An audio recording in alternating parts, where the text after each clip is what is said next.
It happened by accident. We were in desperate trouble. We were on the eve of a Great Recession that could have been a Great Depression, and then followed by the rise of people like Adolf Hitler and so on and so on. So we faced a real catastrophe. The only weapon they had with this huge was to print money and spend it. And they did it. Well, of course, and they drove interest rates down to zero, or real interest rates. Well, of course, that lifted asset values for the people who were already rich. Nobody was trying to make the rich richer.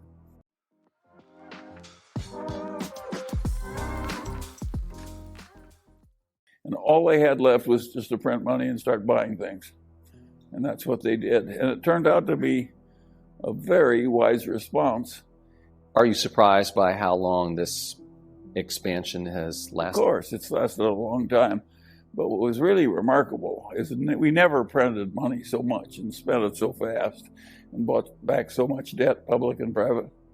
So this is total terra incognita in economics. And nobody knew for sure how it was going to work. So is it risky then? Of course it was risky, but it worked. And I don't think they had much else that would work. They weren't set up to do stimulus. Too much controversy, democratic inertia, various kinds. So they had to do something. And all they had left was just to print money and start buying things. And that's what they did. And it turned out to be a very wise response.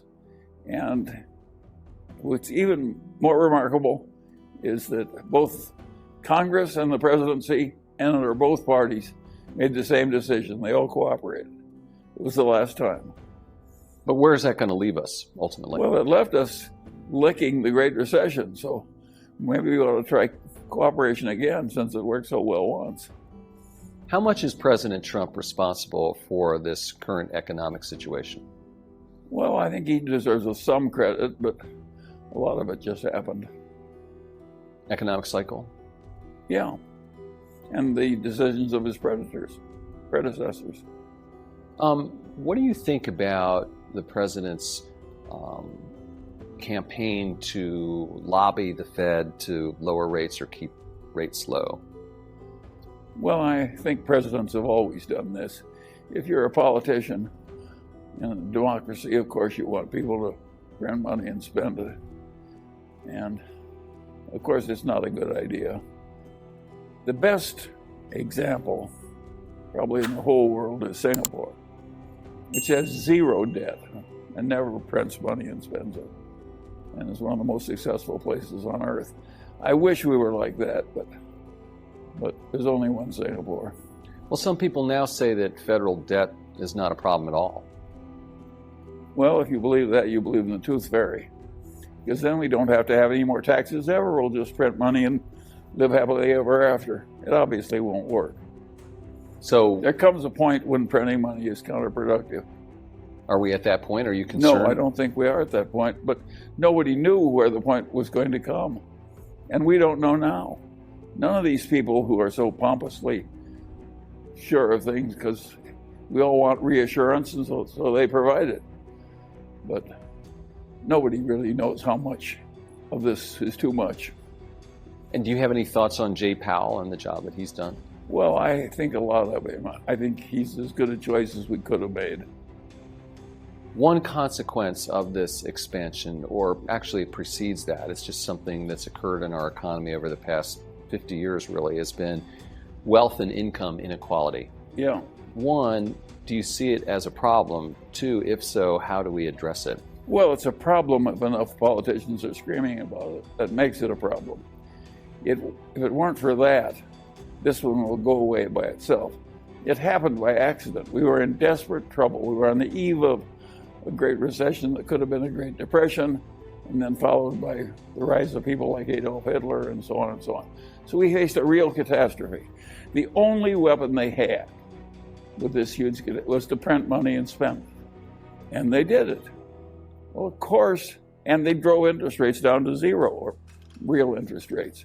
Well, of course, that lifted asset values for the people who were already rich. Nobody was trying to make the rich richer. It just was an accidental byproduct of a correct governmental decision made on a bipartisan basis. And since it was a weird byproduct that occurs in a weird time, it'll go away by itself in due course. It'll go away by itself? Sure. So there's no reason for... The people that are screaming about it are idiots.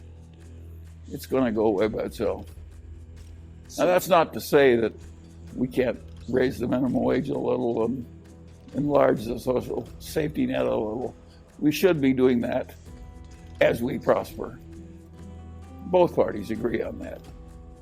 What do you think about the proposals put forth by Alexandria Ocasio-Cortez and Elizabeth Warren that would sort of greatly address this problem?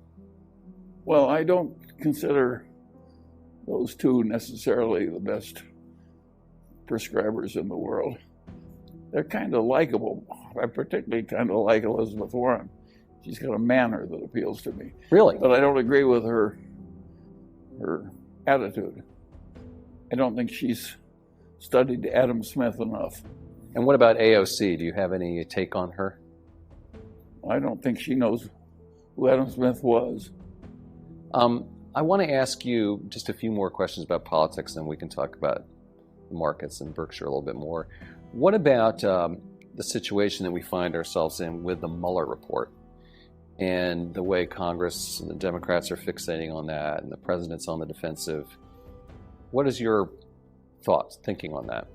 I tend to avoid the whole subject, just as I ignore tide with me, tide against, and just keep swimming. Both parties are so partisan now that they're blinded by their anger, and I don't want to be blinded by my anger, so I control it, and I would recommend it to both parties. I think they should all cool it. Why are we so divided up, Charlie, right now in this country? Well, anger, when you pound on one another, feeds on itself. That's one of the great difficulties with it. It's irrational and it feeds on itself. So I liked the world when it was Dwight Eisenhower against Adlai Stevenson, and more civility, and Ronald Reagan and Tip O'Neill got along, and a lot of it was done. My war was a bipartisan war, and in the aftermath, foreign policy of the United States was a bipartisan policy. I like that world better. I hate this extreme hatred on both sides. Will we ever get back to those days or get to new days where we don't have the hatred? Probably. You live long enough, a lot of good things happen, and a lot of bad things happen.